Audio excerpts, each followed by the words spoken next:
1 year ago today, the New Mexico chapter of March for Our Lives made state history with one of the biggest demonstrations to ever hit our streets.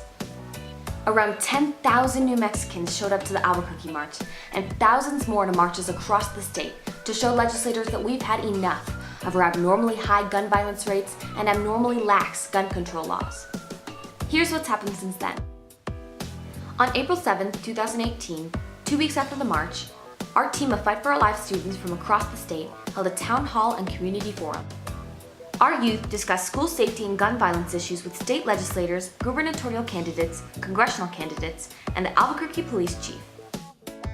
On April 20th, 2018, the 19th anniversary of the massacre at Columbine High School, Fight for Our Lives joined thousands of other students across the country in a massive school walkout. Hundreds of students walked out across the state, and over 400 students rallied at the state capitol demanding action from legislators.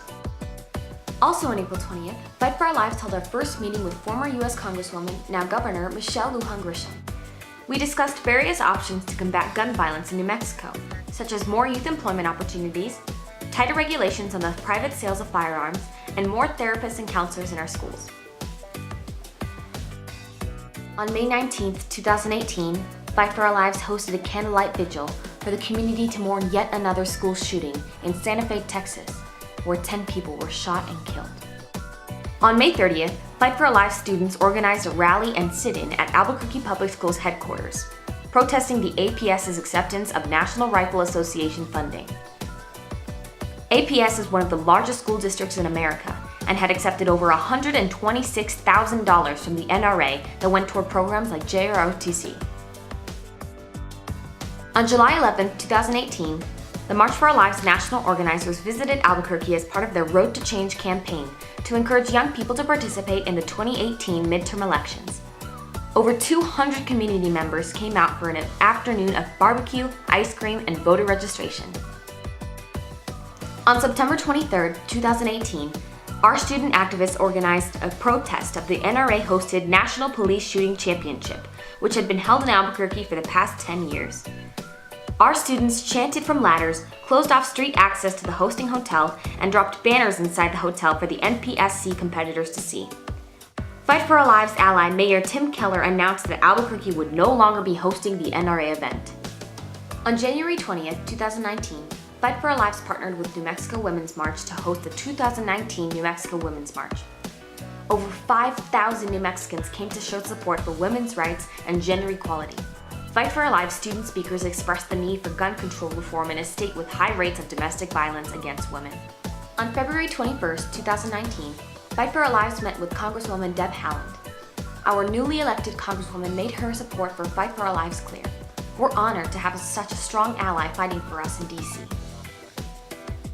Fight for Our Lives students have also made multiple trips to the state capitol to talk to state legislators about several gun control and behavioral health bills that were presented in the 2019 legislative session. Here are the results. Senate Bill 8 was signed into law by Governor Michelle Lujan Grisham on March 8, 2019, marking a huge leap of progress in our efforts towards gun control.